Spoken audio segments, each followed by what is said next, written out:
শুনেছি আমরা পাপ নাকি বাপকেও ছাড়ে না। এরকম একটি ঘটনা শেখ হাসিনা সম্পর্কে আজকে এটাই একটা পাপের ফসল বলে আমরা মনে করতে পারি। আজকে এই দুইজনের অবস্থা, সভানেত্রী এবং সাধারণ সম্পাদক একই সাথে দুইজনের নিউজটি কিন্তু আজকে ভাইরাল হয়েছে সোশ্যাল মিডিয়ায়। শেখ হাসিনা মুমূর্ষু অবস্থায় ভারতের একটি আপনার হাসপাতালে চিকিৎসাধীন আছেন। ওবায়দুল কাদেরও যখন সময় হার্ট অ্যাটাক করে মারা যেতে পারে, বদলুক তো এমনিতেই শরীর খারাপ, বুঝছেন। শেখ হাসিনা হয়তো আর জীবিত নেই, তিনি মৃত্যুবরণ করেছেন। ইন্না লিল্লাহি ওয়া ইন্না ইলাইহি রাজিউন। আওয়ামী লীগের সভাপতি শেখ হাসিনা কিছুক্ষণ আগে মারা গেছেন। এখন ব্রেকিং নিউজ হচ্ছে, কোনো অনলাইনে ইতিমধ্যে এসেছে। ডক্টর মোহাম্মদ ইউনূস হয়তো ক্ষমতায় থাকবে না, কিন্তু কিছু কর্মকাণ্ড করে যাচ্ছেন যেটা বাংলাদেশে নতুন এক ইতিহাসের সাক্ষী হচ্ছে আমরা।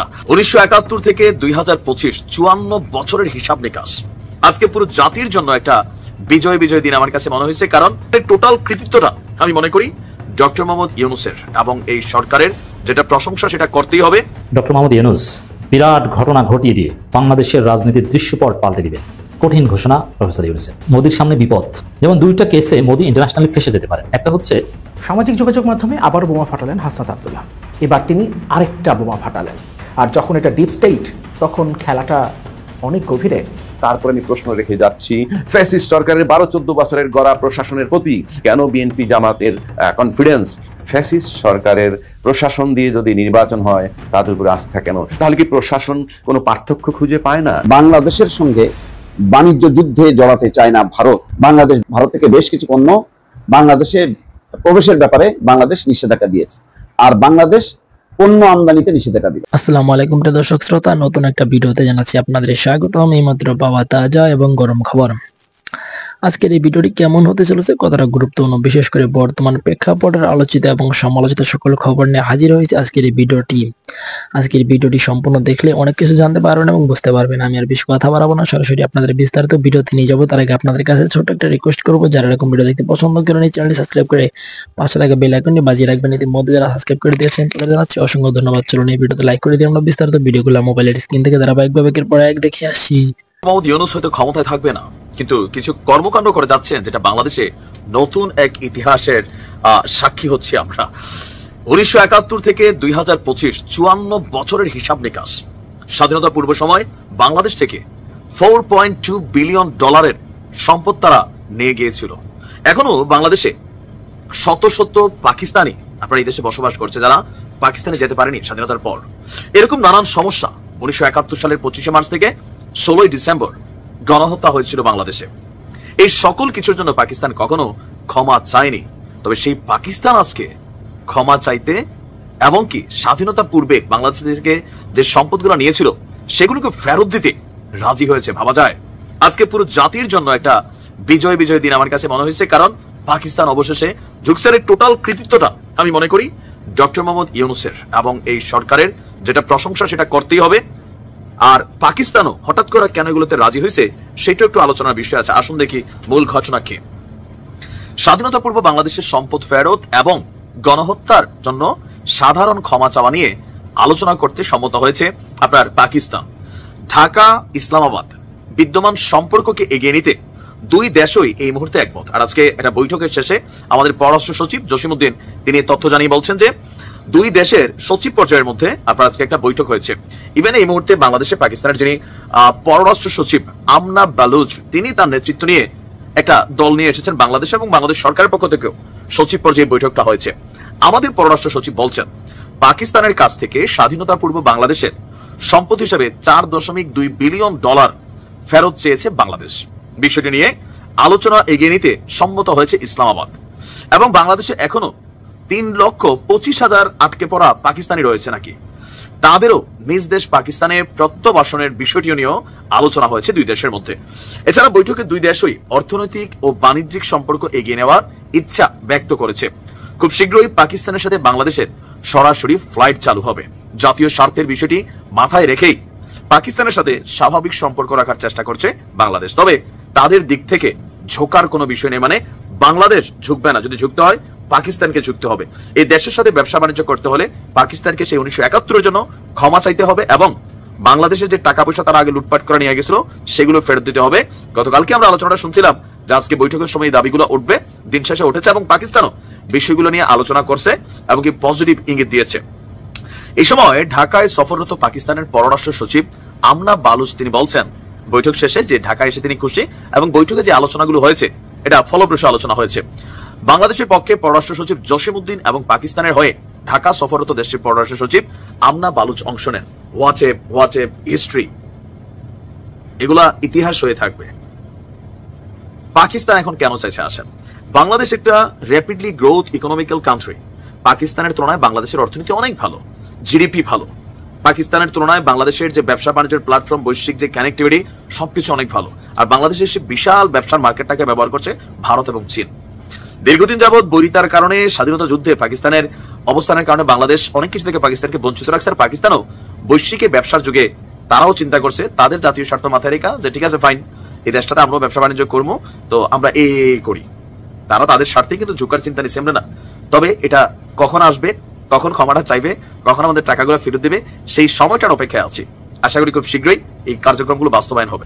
শুনেছি আমরা পাপ নাকি বাপকেও ছাড়ে না, এরকম একটি ঘটনা শেখ হাসিনা সম্পর্কে আজকে বেশ কিছু মিডিয়াতে, বেশ কিছু সোশ্যাল মিডিয়াতে আমরা আলোচনা শুনতে পেয়েছি। এরই মাঝে আওয়ামী লীগের এক আন্তর্জাতিক আইনজীবীর তার ভেরিফাইড ফেসবুক আইডিতে লিখেছেন যে শেখ হাসিনা নাম পাল্টিয়ে ভারতীয় পাসপোর্ট নিয়ে ভারতীয় কোনো হিন্দু মানুষের নাম রেখে সে মাউন্ট এলিজাবেথ সিঙ্গাপুরে চিকিৎসাধীন আছেন। প্রদর্শক, এটাই একটা পাপের ফসল বলে আমরা মনে করতে পারি, কারণ বাংলাদেশের বহু মায়ের বুক খালি করেছেন এই ডাইনি হাসিনা। এই ডাইনি হাসিনার হাতে চেয়ে শিশু থেকে শুরু করে বৃদ্ধ পর্যন্ত নারী পুরুষ কেউ বাদ যান নাই। সকলেই খুনের সাথে জীবন দেওয়া, আয়নাগর থেকে শুরু করে সর্বশেষ 5ই আগস্ট পর্যন্ত মানুষকে ভ্যানের মধ্যে পুলিশ দিয়ে পুড়িয়ে পর্যন্ত মারার কাজ সে করেছে। সেই পাপটা নাকি আজকে অনেক ভারী হয়ে গিয়েছে। সেই পাপের ভারীতে গত 8 মাস যাবৎ সে নাকি এমনভাবে বিকৃত চেহারা হচ্ছে, তার ডে বাই ডে তার শারীরিক পজিশন এত খারাপ হচ্ছে যে কোনো মানুষ দেখলে ভয় পেয়ে যাবে। এটাই কি শেখ হাসিনা? এটাই কি প্রধানমন্ত্রী শেখ হাসিনা, যাকে 5ই আগস্ট সর্বশেষ আমরা ভিডিওতে, টেলিভিশনে, মিডিয়াতে দেখতে পেয়েছিলাম? এরপর থেকে যত বক্তব্য সে দিয়েছে তার দলীয় ফোরামে, বিভিন্ন দেশের নেতাকর্মীদের সাথে, বাংলাদেশের বিভিন্ন নেতাকর্মীদের সাথে যত মিটিং করেছে, কখনো তার চেহারা দেখান নাই। সে সবসময় অডিওতে গ্রুপে কথা বলেছেন, অডিওতে মিটিং করেছেন, ভিডিওতে মিটিং করেন নাই।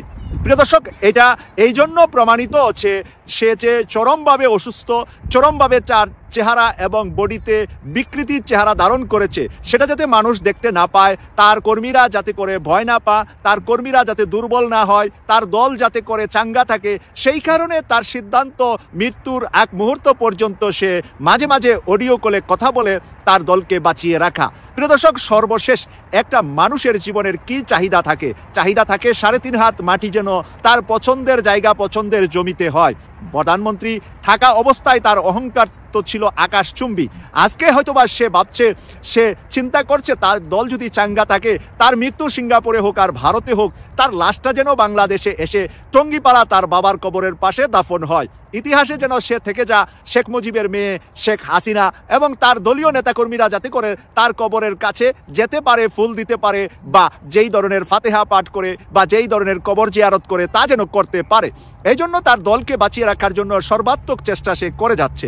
কিন্তু ফেস কেন সে দেখাচ্ছে না, এই কথার সাথে আজকে সিঙ্গাপুর মাউন্ট এলিজাবেথে গিয়েছে কি গিয়েছে না, এই বিষয়টা কিন্তু 100% শিওর না। এই কথাটা বিভিন্নভাবে আলোচনা হচ্ছে বিভিন্ন সোশ্যাল মিডিয়ায়। প্রিয় দর্শক, কিন্তু আমরা যতটুকু জানতে পেরেছি, দিল্লির একটি হাসপাতালে সে চিকিৎসাধীন আছে। দিল্লির হাসপাতালে সে চিকিৎসার সুযোগ পেয়েছে একজন দিল্লি বা ভারতীয় নাগরিকের মতো। তার জন্য কোনো স্পেশাল মেডিকেল টিম নাই, তার জন্য কোনো পার্সোনাল ডাক্তার নাই। প্রিয় দর্শক, এই কথাটা বলা বাহুল্য হচ্ছে, বাংলাদেশে যখন সে প্রধানমন্ত্রী ছিল, বাংলাদেশে যারা বিরোধী দলীয় নেতাও আছে তাদের কিন্তু পার্সোনাল ডাক্তার আছে। আমরা দেখেছি বিভিন্ন সময় শেখ হাসিনা অথবা বেগম খালেদা জিয়া অথবা জেনারেল এরশাদ সহ তাদের জন্য মেডিকেল বোর্ড বসেছে। মেডিকেল বোর্ড বসে সিদ্ধান্ত নিয়েছে কখন কি চিকিৎসা দিতে হবে। এই ধরনের ব্যবস্থাপনাটা শেখ হাসিনা বাংলাদেশে 5ই আগস্ট পর্যন্ত পেয়েছে, কিন্তু দিল্লি যাওয়ার পরে এই ধরনের কোনো ব্যবস্থা বা সুযোগ সে পাচ্ছে না। না পাওয়ার কারণে ডে বাই ডে তার অবস্থা খারাপ হচ্ছে। কারণ এই বয়সে এই সময়ে অনেক রোগ জীবাণু মানুষের শরীরে বার্ধক্য কারণে অনেক কিছুই চলে আসে, অনেক হেলথের অবস্থাটা দুর্বল হয়ে পড়ে, শারীরিক অবস্থাটা দুর্বল হওয়ার কারণে অনেক কিছুই মানুষের শরীরে ড্যামেজ হতে থাকে।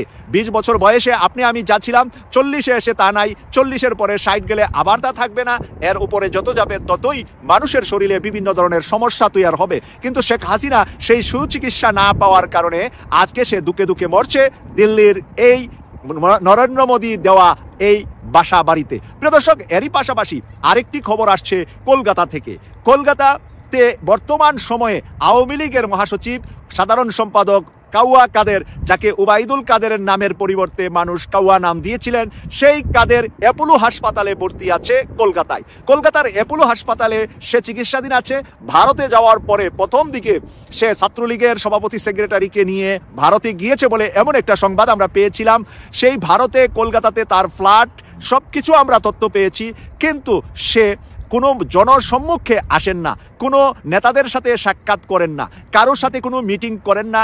কলকাতাতে যাওয়ার পর থেকে সে নিয়মিত অ্যাপোলো হাসপাতালে চিকিৎসাধীন আছেন। বাসায় আসলেও বেশিরভাগ সময় তার হাসপাতালই কেটে যাচ্ছে। এবং ওবায়দুল কাদের যেই রাজকীয় হালে চিকিৎসা পেতেন বাংলাদেশে আওয়ামী লীগের নেত্রী শেখ হাসিনা, তাকে যেরকম এয়ার অ্যাম্বুলেন্স করে স্পেশালি মাউন্ট এলিজাবেথে পাঠিয়ে একবার চিকিৎসা করে তার একেবারে খুব খারাপ অবস্থা থেকে ফেরত এসেছিলেন, এরপর থেকে প্রতি 2 মাসে সে কিন্তু মাউন্ট এলিজাবেথে গিয়ে তার স্বাস্থ্য চেক আপ করতেন। কিন্তু সেই স্বাস্থ্য চেক আপের সুযোগ না থাকার কারণে, তার পাসপোর্ট নিয়ে সিঙ্গাপুর যাওয়ার সুযোগ না থাকার কারণে, তার যে চিকিৎসকরা চিকিৎসা করেছিলেন, অপারেশন করেছিলেন, সেই চিকিৎসকরা সেই গুলা না দেখার সুযোগ পাওয়ার কারণে সে এখন বর্তমানে তার অবস্থা নাকি শেখ হাসিনার মতোই আস্তে আস্তে নিস্তেজ হয়ে বিকৃত হয়ে যাচ্ছে চেহারা, যার কারণে এই চেহারাও সে কোনো লোক সমাজে কলকাতাতে আসেন না এবং তার খুব ঘনিষ্ঠ ভাজন 2-1 জন ছাড়া তার সাথে সাক্ষাৎ করতে পারেন না এবং সে কারোর সাথে সাক্ষাৎ দেন না।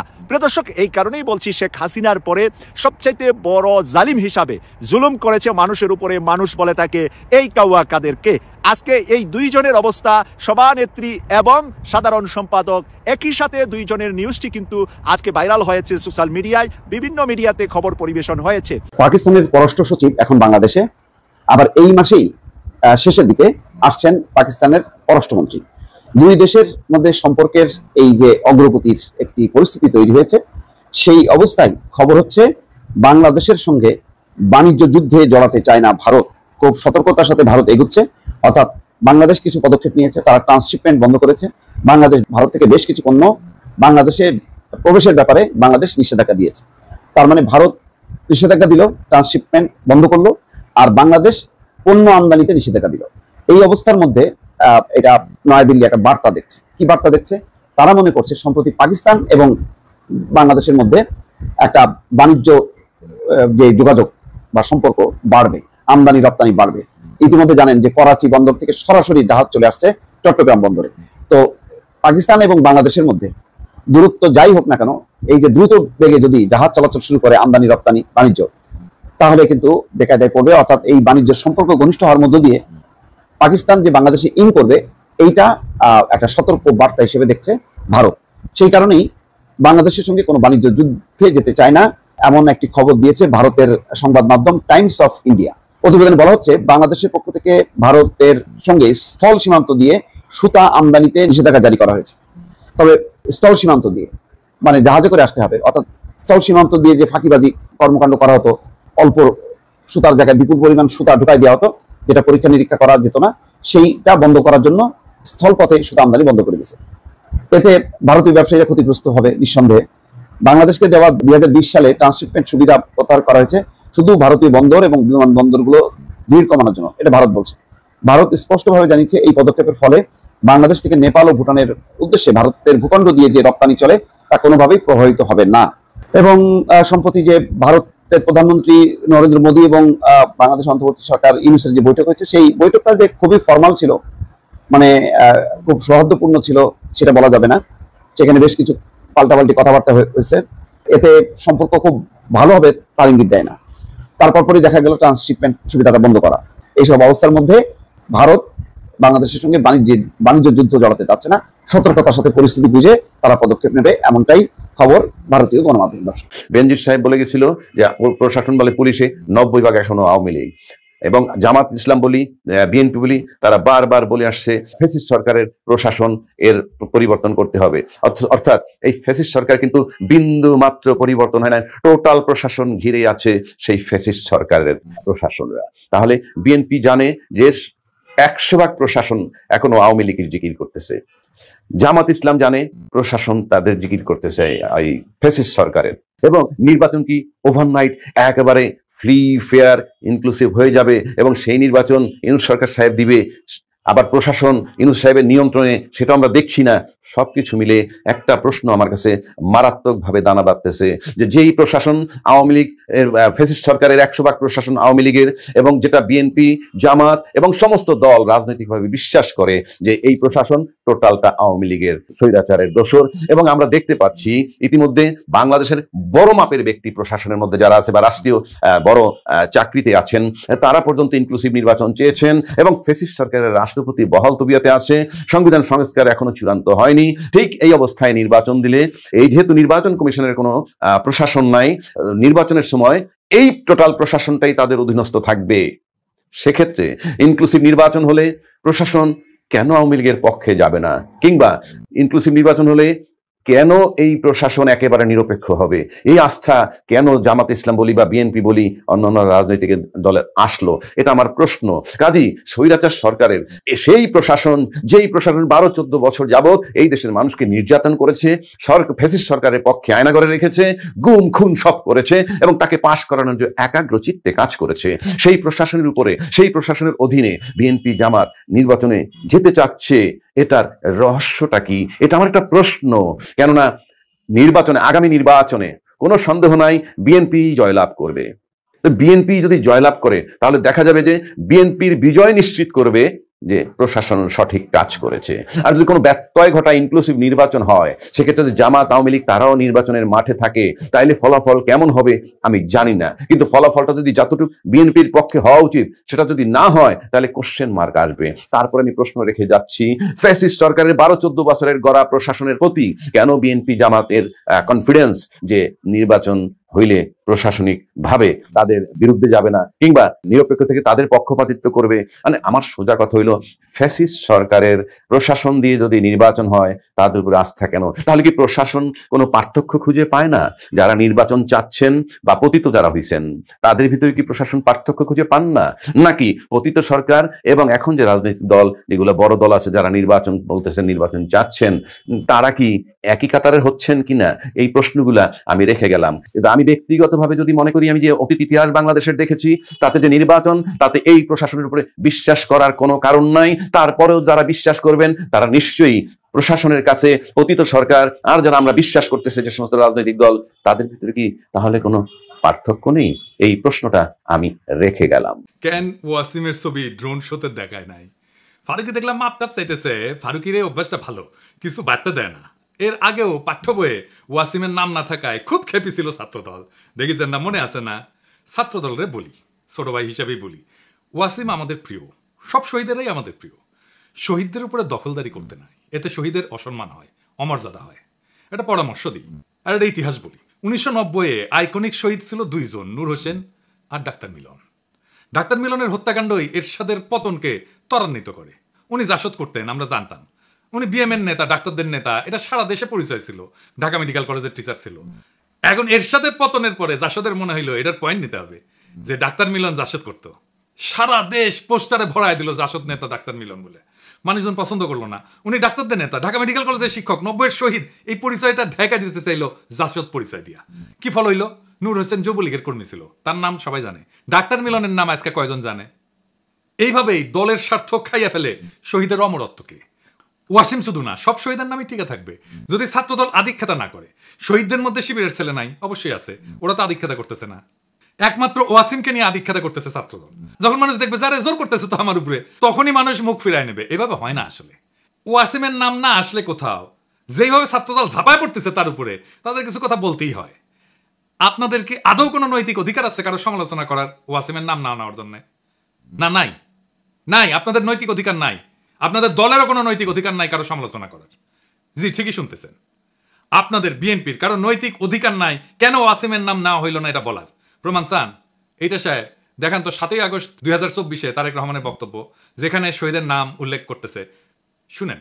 দেশ এবং জনগণকে স্বাধীন করতে গিয়ে চোখে মুখে বুকে গুলি আলিঙ্গন করা আবু সাইদ কিংবা মুগ্ধের মতন হাজারো ছাত্র ছাত্রী তরুণ তরুণীকে প্রাণ বিসর্জন দিতে হয়েছে। শুনিছেন ওয়াসিমের নাম আপনাদের ভারপ্রাপ্ত চেয়ারম্যান কইল? কয় নাই তো। উনার এই বক্তৃতাগুলো তো স্ক্রিপ্ট করে বক্তৃতা, উনি কেন ওয়াসিমের নাম কইল না? উনি তো লিখেই বলতেছেন, তাই না? আগে উনারে ধরেন, তারপরে অন্যদের ধরতে আসেন। যাই হোক, আজকের প্রসঙ্গে আসি। আজকের প্রসঙ্গ শ্রী শ্রী ওয়াকারানন্দ প্রভুপাদ। এই নাম কেন দিলাম আসেন সে আলাপটা করি। এই শ্রী শ্রী ওয়াকারানন্দ প্রভুপাদ মনে হয় জিন্দেগি ভালো হবে না, মাসুদ ভালো হবে, উই ভালো হবে না। প্রভুপাদ কেন করছি? কারণ উই যা কাজ করিচ্ছে তাতে এটা ছাড়া আর কোনো কিছু করা উচিত হবে না। ওয়াকারানন্দ প্রভুপাদ বাংলাদেশে ইন্ডিয়ার মূল চালিকা শক্তি হয়ে উঠছে, তার উপরে ভর করেছে ইন্ডিয়া। সে এখন ইন্ডিয়ার মূল প্লেয়ার বাংলাদেশে। তার উপরে ভর করে ইন্ডিয়া কিছু করবে পারবে কিনা সেটা অন্য আলাপ, আমি আসিচ্ছি সে আলাপে। তার আগে দেখে নি কেন আমি তারে প্রভুপাদ কইছি। ওয়াকারানন্দ গেছে রাশিয়া, তারপরে ক্রোয়েশিয়ায়। জানুয়ারিতে রাশিয়ান রাষ্ট্রদূত দেখা করেছিল, তাই গেছে রাশিয়ায়। রাশিয়া কেন কেন আমরা হিন্দুস্তান টাইমসের শিরোনাম দেখি, লিখেছে হিন্দুস্তান টাইমস, অভ্যুত্থানের জল্পনার মধ্যে ভারতের বন্ধু দেশে বাংলাদেশি সেনাপ্রধান করলেন কাজ। এই কথার মধ্যে সবকিছু কয়া দিছে। তাহলে কি কাজ করতে গেছে ওইটি? আপনি যখন কারোর সাথে ঘুটু করতে যাবেন না, তখন তৃতীয় একটা দেশে যাবেন। এই তৃতীয় দেশটা হইতেছে রাশিয়া। এই রাশিয়ায় গিয়া সে ইন্ডিয়ার পানি পড়া নিয়ে আসিছে। আইসাই সে দেখাতে গেছে যে দেখো দেখো দেখো, বাংলাদেশে ইন্ডিয়ার সিফল সালার এখন আমি ওয়াকারানন্দ প্রভুপাদ, আমার এখন সার দেখবা বুঝছাও। গেছে বৌদ্ধ বিহারে, দেখেছেন? হিন্দুস্তান টাইমস কি নিউজ করলো এবার দেখেন। বাংলাদেশ ভাগের কথা উঠতেই এবার মৌলবাদীদের কড়া বার্তা সেনাপ্রধানের। ওয়াকার বললেন, দেখেছাও। এরপরে কুটি গেল, এরপরে গেল পয়লা বৈশাখ করতে ঢাকেশ্বরী মন্দিরে। আর পাশে কে? এডিটর সাহেব দেখান, এই কিরে এই কিরে কিরে সন্তোষ শর্মা। হ্যাঁ সন্তোষ শর্মা বাংলাদেশের রয়ের 1 নাম্বার লোক। বাংলাদেশে আলেমদের ইন্টারোগেশনের টাইমে হাজির থাকতো এই সন্তোষ শর্মা। শোনেন হারুন ইজাহারের কণ্ঠে। একটা নামই বলতে চাই, আপনাদের সকলকে চিহ্নিত করে দিতে চাই। সে হচ্ছে এই একটা পত্রিকা ইদানিং খুব দেখা যায়, কালবেলা পত্রিকার সম্পাদক সন্তোষ শর্মা। সে সরাসরি ওই বিদেশি এই কান্ট্রির ম্যানেজারের পক্ষ থেকে, স্টেশন ম্যানেজারের পক্ষ থেকে সে সরাসরি সে আমাকে রিমান্ড নির্যাতন করেছিল। সেজন্য ওই কালবেলা পত্রিকার সম্পাদক সন্তোষ এর বিরুদ্ধে শর্মা, ওর বিরুদ্ধে মামলা হতে হবে। এবং সে কিন্তু নিজেকে অনেক বিভিন্ন আড়াল দিয়ে সে নিজেকে আড়াল করার চেষ্টা করেছে। এরাই কিন্তু আমাদের এই রাষ্ট্রকে সর্বদিক থেকে ধ্বংস করেছে। এরপর 21 টিভির নিউজ দেখেন। আর এটা সন্তোষ শর্মা এখন তিনি দৈনিক কালবেলার সম্পাদক ও প্রকাশক। কাজ করেছেন শক্তি নামের পত্রিকায়। সাপ্তাহিক সুগন্ধার মালিক ছিলেন সন্তোষ শর্মা। হয়েছিলেন দৈনিক আমাদের সময় পত্রিকার ব্যবস্থাপনা সম্পাদকও। দেশে পূজা উদযাপন পরিষদের কেন্দ্রীয় কমিটির সাধারণ সম্পাদকও তিনি। ভারতের প্রধানমন্ত্রী নরেন্দ্র মোদীর সাথে ঘনিষ্ঠতার সংবাদ প্রকাশ করে তার নিজের পত্রিকাতেই। পেশাগত এসব পরিচয়ের আড়ালে সম্প্রতি বেরিয়ে আসছে ভয়ঙ্কর তথ্য। সন্তোষকে দুটো টার্ম কার্ড সে ইউজ করে, একটা সাংবাদিকতা আর হলো সম্পর্ক। সে বাংলাদেশ পূজা উদযাপন পরিষদের সাধারণ সম্পাদক। হেফাজতে ইসলামের যুগ্ম মহাসচিব মুফতি হারুন ইজহার চৌধুরীর দাবি, ভারতীয় গোয়েন্দা সংস্থা র এর এজেন্ট সন্তোষ শর্মা। এইটা সাহেব এবার আর ওর আসল প্রভু মোদির সাথে ছবিটা দেখান। এইবার আমাকে প্রিয় সালাউদ্দিন সাহেবের সাথে দেখান, ভিডিওটা দেখান না। দেখেছেন মালটা? এইবার সব হিসাব মিলিছে, খাপে খাপ মমতাজের বাপের মতো মিলে গেল। তার মানে এইটার পিছনে একটা বিশাল পরিকল্পনা আছে ওয়াকারের এই ভিজিটের পিছনে। আমরা একে একে দেখবো ওয়াকারুজ্জামান কেমনে ওয়াকারানন্দ প্রভুপাদ হইয়া উঠলো, সেই জার্নিটা আমরা এক্ষুনি একটু দেখি। ওয়াকারের সাথে তো ইন্ডিয়ার পররাষ্ট্র সচিব ক্যান্টনমেন্টে গিয়ে দেখা করেছিল, তাই না? সেনাপ্রধান তো সারাক্ষণ নাকি কথা কইতেছিল নতুন সরকার তৈরির সময় ভারতের সেনাপ্রধানের সাথে, তাই না? ভারতের সেনাপ্রধানই কয়ে দিছে, As of today, firstly, there is no vulnerability from any side. I am in touch with the chief of Bangladesh during the time of when this changeover took place. I was in constant touch with him, and even thereafter, in November 24, we had a video conference also. When we talk about the relationship we should talk about when there is an elected government. So as of now, the relationship is with the military is well and perfect. তারপর আয়নাঘর ভিজিটে বাধা দিছে, তাই না? 600-র বেশি আওয়ামী লীগ দাগিদেরকে ক্যান্টনমেন্টে আশ্রয় দিছে, তারপরে পলায় যেতে সাহায্য করছে। লেফটেন্যান্ট জেনারেল মুজিবকে ক্যান্টনমেন্টে অন্তরীণ অবস্থায় পলায় যেতে সাহায্য করছে। বিডিআর হত্যাকাণ্ডের বিচার আর করা যাবে না কইছে না? এই বর্বরতা কোনো সেনা সদস্য করেনি, সম্পূর্ণটাই তদানীন্তন বিজিবি সদস্য দ্বারা সংঘটিত। Full stop. এখানে কোনো ইফ এবং বাট নাই। আয়নাঘরে সব এভিডেন্স নষ্ট করেছে ক্যান্টনমেন্টের মধ্যে, রাজনৈতিক দলগুলোরে ডেকে নিয়ে ঘুটু করেছে, তারপর আঙ্গুল উঁচায় শশাইতে গেছে, সারা দেশের মানুষের ঠাপকায় টানছে। হাসনাতরেও ধরতে গেছিল, পাবলিকের দিছে ঠাপ, হটিছে পিছে। তারপর শহীদ পরিবারের সাথে নাটক করেছে, বন্ধের আলোতে কলাম লেখাইছে, ছাত্র সৈনিকের ঐক্য যেন ফাটল না ধরে। সৈনিক মানে সাধারণ সৈনিক না, কিন্তু সৈনিক মানে ওয়াকার। তারপরে সার্জিসরা ম্যানেজ করেছে ওয়াকার, তারে দিয়ে বিবৃতি দেওয়াইছে। তাই সার্জিসের নিয়ে একটা কথা কওয়া দরকার। অনেকেই কইছে, আমি কিছু কই নাই, এখন একটু কই আর কি। সার্জিসের কথাবার্তা শুনে আমি শিওর ওয়াকারের সাথে ওরা একটা গুটু হয়েছে। সার্জিসের একটা কথা কইতো মারে ছোট ভাই মনে কইরা, আমাদের টাইমে এরশাদের বিরুদ্ধে আন্দোলন করতেছি, তখন ডাকসুর জিএস ছিল জিয়াউদ্দিন বাবলু, দারুণ বক্তৃতা দিত, বাসদ ছাত্রলীগ করেছিল, খুব স্মার্ট পোলা ছিল, তোমার মতোই বক্তৃতা দিত, সুন্দর করে কথা কইতো আর কি।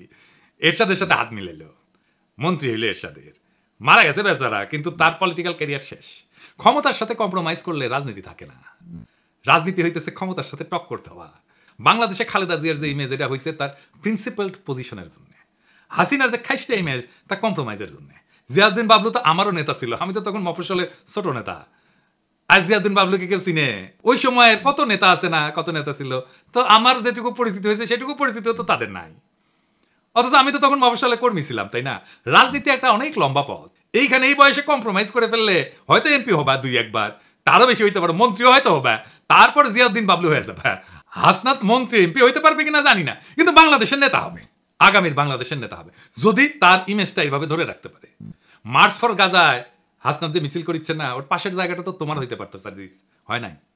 ওই জায়গাটা রাজনীতির। আর ওয়াকানন্দ বহুপাদের সাথে যে কোনো কথাবার্তা নেগোসিয়েশন সব প্রাসাদ ষড়যন্ত্র, ওইখানে রাজনীতি থাকে না। যাই হোক, এই যে ওয়াকার এইসব করিচ্ছে, কেন করিচ্ছে, কিভাবে শুরু হইলো এটা? বিক্রম মিশ্র এসে তার সাথে মিটিং করলো, আসছিল বিক্রম মিশ্র বাংলাদেশে, তারপরে হাওয়া, ওর খোঁজ পাওয়া যাচ্ছে না কয়েক ঘন্টা। তারপরে দেখা গেল ওয়াকারের সাথে মিটিং করেছে, এবং এই মিটিং কোনো শিডিউলে করা মিটিং না, কোনো আগে থেকে ঠিক করা মিটিং না, হুট করে মিটিংটা কইরা চলে গেল। তারপরে খালেদা জিয়ার সাথে দেখা করলো ওয়াকার। এটাই হইতেছে মূল খেলা ঘুরানোর ইভেন্ট। এইখানেই ওয়াকার, বিএনপি আর ইন্ডিয়া তিনজন এক লাইনে আসে। ওয়াকার হইয়া ওঠে বাংলাদেশে ইন্ডিয়ার পিভট, মানে সাইকেলের চাকা দেখেছেন না তো, সাইকেলের চাকা স্পোক গুলা যে লেগে থাকে যে মাঝখানে, ওই যে ইয়ের কাছে, ওই গোল্লিয়ার কাছে, ওটাই হইতেছে পিভট, বুঝছাও? তো বিএনপি তো এইটা পিভট হয়ে উঠছে ওয়াকার। বিএনপি 72-এর সংবিধান, মুক্তিযুদ্ধের চেতনার, অসাম্প্রদায়িকতার, আওয়ামী লীগ ন্যারেটিভ গুলো বলতে শুরু করছে না তারপর থেকে। তারপরে ওয়াকারের পৌরুষ জায়গা ওঠে, সে আর্কিলিস হইতেছে, রাওয়া ক্লাবে আঙ্গুল উঁচায় দাবরানি দেওয়ার চেষ্টা করে। ওই দাবরানি আমি একা দাঁড়ায় চ্যালেঞ্জ করেছিলাম, আমি বলেছিলাম ওই আঙ্গুল আমরা চিনি, নামায় কথা বলো ওয়াকার। তারপরে তো হাসনাতের ঘটনা ঘটলো, আমরা যখন পাল্টা দাবরানি দিলাম, তখন তারেক রহমান ওয়াকারের পিছে দাঁড়াইলো, বললো সেনাবাহিনীকে বিতর্কিত করার চেষ্টা হচ্ছে। ওয়াকার কি সেনাবাহিনী নাকি একজন ব্যক্তি? তারেক রহমানের ওয়াকারকে কেন সেভ করতে নামতে হইল? ওয়াকার তো নিজেই বিতর্কিত কাজ করতেছে, একটা দুইটা না, অসংখ্য। বিক্রম মিশ্র হাওয়া হয়ে গেল কয়েক ঘন্টার জন্য, তারপরে জানা গেল ওয়াকারের সাথে মিটিং। একটা রেসপন্সিবল রাজনৈতিক দল হিসেবে তো তারেক রহমানের ওয়াকারকে প্রশ্ন করা উচিত ছিল, বিক্রম মিশ্রের সাথে কি আলাপ, কি কথা তাহার শোনে। এই মিটিং তো শিডিউলের বাইরে ছিল, শয়তানির পর শয়তানি করে যাবে, কিছু কওয়া যাবে না, বললেই সেটা সেনাবাহিনীর বিতর্কিত করার চেষ্টা হবে। বাহ, খুব মজা, আমি যার অমি করবো, আমাকে কেউ কিছু কইতে পারবে না। কি চমৎকার ইন্ডেমনিটি। যাই হোক, ওয়াকারকে দিয়া ইন্ডিয়া কি অ্যাচিভ করাইতে চায়? প্রথম, হাসিনার বিচার যেন বন্ধ করতে পারে। 2 নাম্বার, আওয়ামী লীগকে যেন নির্বাচন করতে দেওয়া হয়, সেই জন্য ওয়াকার ইনক্লুসিভ নির্বাচনের কথা কয়। 3 নাম্বার, আওয়ামী লীগ যেন পুনর্বাসিত হয়। এই জন্য ওয়াকার যত নড়াচড়া করবে, ততই রাজপথে আওয়ামী লীগের মিছিল বেরোবে, বড় হইতে থাকবে এই মিছিল, ওর বাসায় যায় আগুন দেবে। আর ফাইনালি আওয়ামী লীগকে যদি ফেরানো নাই যায়, তাইলে আওয়ামী লীগ ইন্ডিয়ার হইয়া যে রোলটা প্লে করেছিল, সেটা যেন বিএনপি করে, আবার যেন ইন্ডিয়ান রাজত্ব কায়েম হয় বাংলাদেশে। তো ওয়াকার করে দিয়া কি আবার রাজত্ব কায়েম করতে পারবে ইন্ডিয়া? স্বপ্নে পারতে পারে, স্বপ্নে তো কত কিছু খাওয়া যায়। 1/11-এ আমেরিকায় কু করাইছিল না, তারপরে বাংলাদেশকে তুলে দিয়েছিল ইন্ডিয়ার হাতে। ইন্ডিয়ার নিজের একার কিন্তু হ্যাডম হয় নাই বাংলাদেশের উপরে দখলদারি কায়েম করার। ইন্ডিয়ার বাপেরও সাধ্য নাই বাংলাদেশে আবার দখলদারি কায়েম করে, বরং ওয়াকার, বিএনপি আর ইন্ডিয়ার এই অশুভ মৈত্রী পরাজিত হবে। এটাই ইতিহাসের নিয়তি। বাংলাদেশে এক গুরুত্বপূর্ণ সন্ধিক্ষণে দাঁড়ায় আছে। জুলাই বিপ্লবের পর প্রফেসর ইউনূস যে সরকার পরিচালনার দায়িত্ব দেওয়া হয়েছে তা শুধু নির্বাচন আয়োজনের জন্য না, বরং দীর্ঘদিনের দুর্নীতিগ্রস্ত রাজনৈতিক এবং প্রশাসনিক কাঠামো সংস্কারের জন্য। টাইম ম্যাগাজিন তার দুনিয়ার সবচেয়ে প্রভাবশালী ব্যক্তিত্ব বলে স্বীকৃতি দিছে। এই মানুষটার লিডারশিপে আমরা সমস্ত ষড়যন্ত্রের জাল ছিন্ন করে আগায় যাব। এই সময়টা একটা বিরল সুযোগ আমাদের রাষ্ট্রকে পুনর্গঠন করার, কিন্তু এই রাজনৈতিক দলগুলা প্রয়োজনে সময় দিচ্ছে না, সাহায্য করতেছে না, তড়িঘড়ি করে নির্বাচন নির্বাচন নির্বাচন করিয়া মাথা খারাপ করে দিছে। এই তড়িঘড়ি নির্বাচন করলে আগের যে সিস্টেম ছিল সেটাই থাকবে, কিছুই বদলাবে না। আবার ফিরে আসবে সেই ফ্যাসিবাদ, আবার ফিরে আসবে সেই স্বৈরাচার। বারবার দেখতেছেন না, বারবার রক্ত দেওয়া লাগতেছে, বারবার লড়াই সংগ্রাম করতে হচ্ছে, ওই একই জিনিস আবারও থাকবে যদি আমরা এবার কিছু করতে না পারি। তাই এখন এই সিস্টেমে ব্যবস্থা পরিবর্তনের সময় শুধু নেতৃত্বের পরিবর্তন না, ইতিহাসের প্রত্যেকটা বাঁকে আমরা দেখছি যখন দেশপ্রেমিক জনতা একত্র হয় তখন কোনো ষড়যন্ত্রই টেকে না, কোনো চক্রান্তই সফল হয় না। ওয়াকার, বিএনপি বা ইন্ডিয়া যেই হোক, যদি তারা জাতির স্বপ্ন, শহীদের আত্মত্যাগ আর জনগণের আশা আকাঙ্ক্ষার সাথে সংঘাতে আসে, তাহলে ইতিহাস তাদের জায়গা করে দেবে ব্যর্থতা আর তিরস্কারের পাতায়। সামনে অন্ধকার আছে, কিন্তু আলোক আছেই। প্রয়োজন শুধু দিক ঠিক করা আর পা বাড়ানো। আমরা অবিচলভাবে সেই পথে আগায় যাব, কেউ আমাদের রুখতে পারবে না। নতুন বাংলাদেশ আমরা গড়বই, দ্বিতীয় স্বাধীনতাকে আমরা পরাজিত হতে দেব না। প্রিয় দেশবাসী, শুরু থেকে শেষ পর্যন্ত যারা এই ভিডিওটি দেখেছেন সকলকে জানাই অসংখ্য অসংখ্য ধন্যবাদ। যারা এরকম নিউজ ভিডিও পেতে পছন্দ করেন তারা অবশ্যই এই চ্যানেলটি সাবস্ক্রাইব করে পাশে থাকা বেল আইকনটি বাজিয়ে দিবেন। যারা এখন এই ভিডিওটি শেয়ার করেননি, এই ভিডিওটি দ্রুত শেয়ার করে সকলকে দেখার সুযোগ করে দিন। আজকের মতন এই পর্যন্ত, দেখা হচ্ছে পরবর্তী কোনো ভিডিও নিয়ে ইনশাল্লাহ।